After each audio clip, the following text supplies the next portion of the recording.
Ladies and gentlemen, welcome back to the channel. That's right, the shirt is back. We are now at the end of the year and it's time for those 3 award videos. This is number 1, the top 15 best TV shows. And of course, your standard 2 disclaimers. First of all, I did not see every single TV show in the year. I like to think at least I saw like the most important ones. And lastly, this is just my useless personal nerd opinion. If you agree or disagree, or if you want to be truly an awesome nerd, let me know your list. Top 15, 10, top 3, top 100, whatever you want to do, let me know down below. And before we start off with the top 15, I want to say 3 very quick honourable mentions. Yasuke, Transformers, War for Cybertron, and Dota Dragon's Blood. All 3 of those shows I did enjoy quite a lot, but they just didn't make the list. And now let's start off with number 15, Resident Evil Infinite Darkness. This is an animated show on Netflix and whoa, this blew me away, man. I'm a massive Resident Evil fan, one of my favourite franchises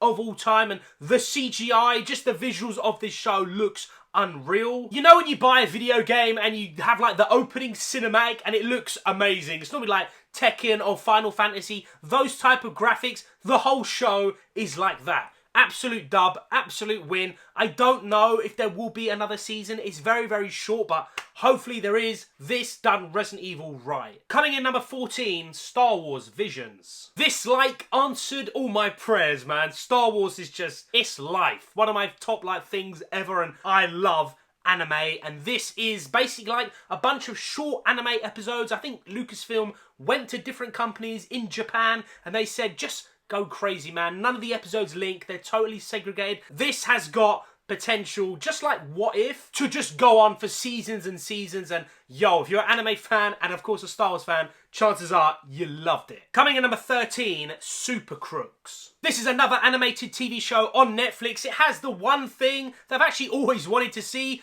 The entire show focuses on the villains only. In this world, you've got superheroes, you've got villains, everyone's got like crazy powers. The main like hero, he can basically control electricity. And at the start, you see him as a child, he goes through prison, all that stuff. He comes out, basically gets a group of other supervillains to do one last big boy heist. I really enjoyed this show. Actually came quite late in 2021, made the list straight away. This, if you're like a fan of anime or you just want something a little bit different, definitely check it out. Coming in number 12, Hawkeye. This is the most recent Marvel Disney Plus show. I really like this for the main reason of it didn't need to be this big thing where it connects to everything. It's just its own little nice thing in New York City in Christmas time, and it was awesome, man. Really like Jeremy Renner as Hawkeye. We get introduced to Kate Bishop. She's probably going to take the mantle over Hawkeye. That's why she's in this show. They work together perfectly. There's also a bunch of extra characters. I will not spoil them.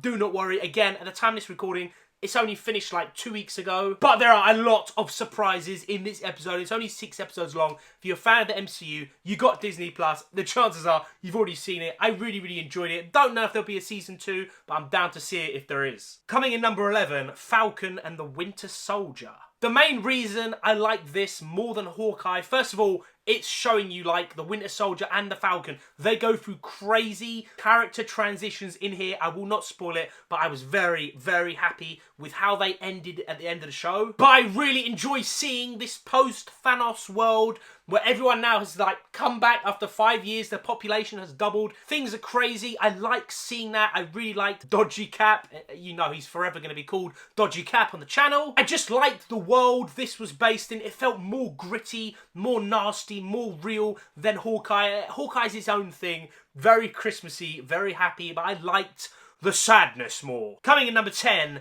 Hellbound. This is a South Korean TV show on Netflix and this blew me away. Straight to number 10, mate. The premise is unlike anything I have ever seen. Basically, if you do something bad, i.e. you murder someone, something awful, you get this demon face visit you and he's basically like, yo, man, in X amount of days, you're done for, bro. And then on the dot, when that time limit hits, 3 hulking Goliaths. Basically, imagine the Hulk if he was completely black and steaming because he's come from hell and very angry. Imagine 3 of them. They're going to track you down, give you the biggest beating you have ever had, and then kill you, and then take you to hell. It's no joke. And on top of that, you've got like this cult thing going on. It's a great show. Totally unique. I can't see many people not thinking this is good. I like the idea. I'm not sure if it's from a book or an anime or anything like that, but this show, awesome. Coming in number 9, What If? Obviously, I'm a MCU fanboy. All the MCU stuff's going to be on the list, but I like the what if concepts. I like the comics growing up. What if Peggy Carter was Captain America? All that stuff is in this show. And yo, man, the zombie episode, absolutely banger. But the one that just killed me, I think I've seen it 10 times now, the Doctor Strange episode. And this stuff is like kind of linking now to the real live action MCU. It's kind of crazy. The Ultron episodes, man,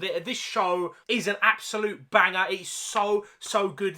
This would have been genuinely very close to number 1, but there was so many amazing shows in 2021, and I genuinely cannot wait to see future seasons. Give us another 3 or 4 or 5. I'm down to see it. I know everyone else is. Coming in number 8, WandaVision. The first Disney Plus Marvel show, and what a banger, mate. She goes totally insane from all her like childhood stuff through to the Avengers, obviously losing Vision. She goes crazy, mate. Imprisons a bunch of people in this like town, and it's like 1980s, 1990s. It's crazy. This show is still amazing, man. And the last half of this, so much action. I love the villain. I love the twists, man, and her power. Scarlet Witch, hella OP.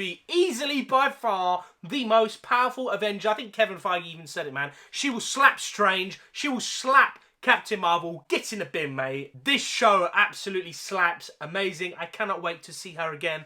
Team up with Doctor Strange in the Multiverse of Madness. Let's go, baby. Coming in number 7, Loki. I've actually seen all the Disney Plus shows at least minimum twice, and I do still think Loki is by far the best show. It introduces us to the variants, which is going to be a humongous part of the MCU going forward. And obviously, the way it ends, do not worry, not going to spoil it. It just has paved the way for Marvel Phase 4. It's an absolute bang of a show. Obviously, we get...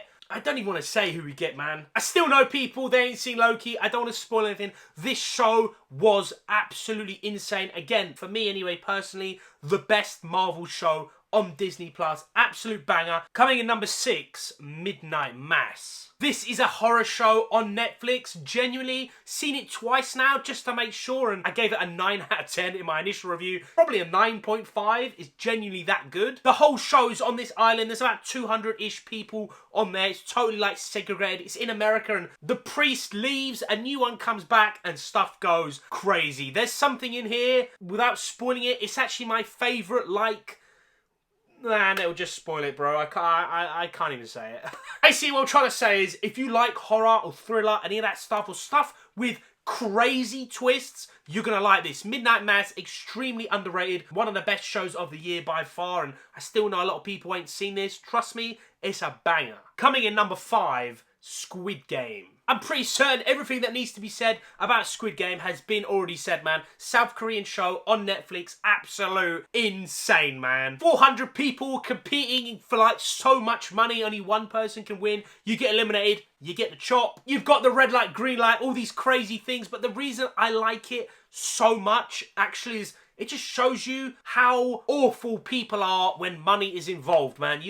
People turn nasty and evil, and that's why I like this show. There's rumours season 2's coming. I don't even think we need a season 2. I think this is perfect on its own, but money talks, bro. There is a reason Squid Game was like the number 1 Netflix show for so many weeks. It's genuinely that good, and when I first saw it, I knew it's easily going to be in the top 10. Coming in number 4, Arcane. Going from Squid Game, and I knew it'd be on the list, to Arcane, which I didn't even give a crap about. Whoa, it's good. This is, again, an animated show on Netflix, and it's basically an origin story for certain characters in League of Legends, which is obviously a massive gaming franchise, and I just don't care at all, bro, about that franchise. Like, I said in my review, I don't know nothing, and it's on the top 10 list. This show was a banger. I gave it a 10, bro. God tier. It's staying God tier. I've seen so many other channels give it 10 as well, and people do not like the gaming franchise. They don't know nothing. I didn't know nothing about these characters.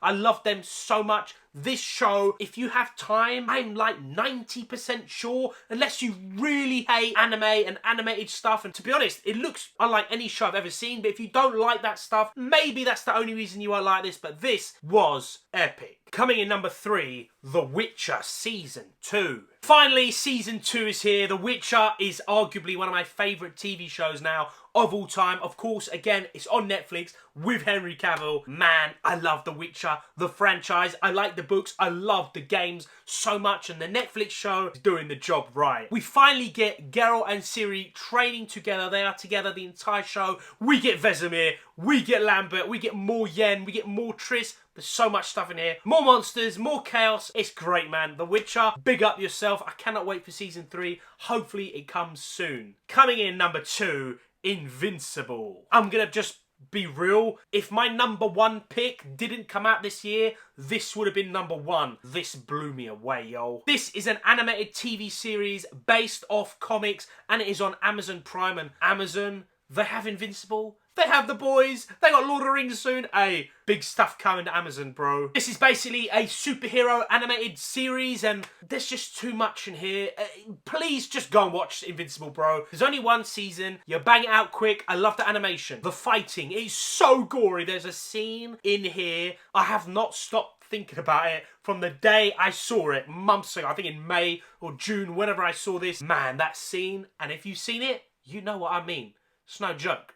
It's crazy. Our lead hero, basically, he's like a teenager and his powers finally come out, and his dad is like the big boss hero leader, and man, this show's amazing. This could potentially run for seasons. I love it from start to finish. For me, flawless. Invincible, Amazon Prime. Go right now and check it out, and man, I loved it. Coming in number 1, Castlevania Season 4. For ages, I always say like my favourite 2 animes of all time is Death Note and of course Dragon Ball Z and Dragon Ball Super, all the Dragon Ball stuff, but I think I have to change it. I think now I have to say the 3, man. Castlevania, the anime on Netflix. This is Season 4, the final season. I don't actually think they need to make a Season 5. It ends genuinely perfect, and they have said it's the last season, but again, money talks. I love vampires so much. They're actually my favourite creature of all time. I like the Castlevania series, but what Netflix has done for Castlevania in this show, they have just brought casual fans into this franchise, and man, it's good. From start to finish, there is nothing boring. Constant, insane action. Some of the best kills you have ever seen, mate. Some of the best fights. The last 2 episodes, absolute chaos. I love all the characters, and man, there's just not enough time, man. There's not enough time in this video to explain how much I love Castlevania, in Season 4. Blew my mind, exceeded all my expectations, and ended perfectly, and will go down as one of the best animes ever made, and easily like the best anime on Netflix anyway. And can't believe I'm going to say this. It's probably in my top 3 now favourite animes of all time. Ladies and gentlemen, that has been my personal nerd picks for the top 15 best TV shows of 2021. What is your list? Again, do you agree? Do you think I'm tripping? Let me know, man, down below. That'd be awesome. But make sure you are subscribed, because tomorrow will be the top 15 best movies, and then, oh my god, on New Year's Eve, I can't. It will be the top 10 worst movies of the year, and there are some stinkers. Ladies and gentlemen, thank you so much for watching. I appreciate it, guys. I'll see you there.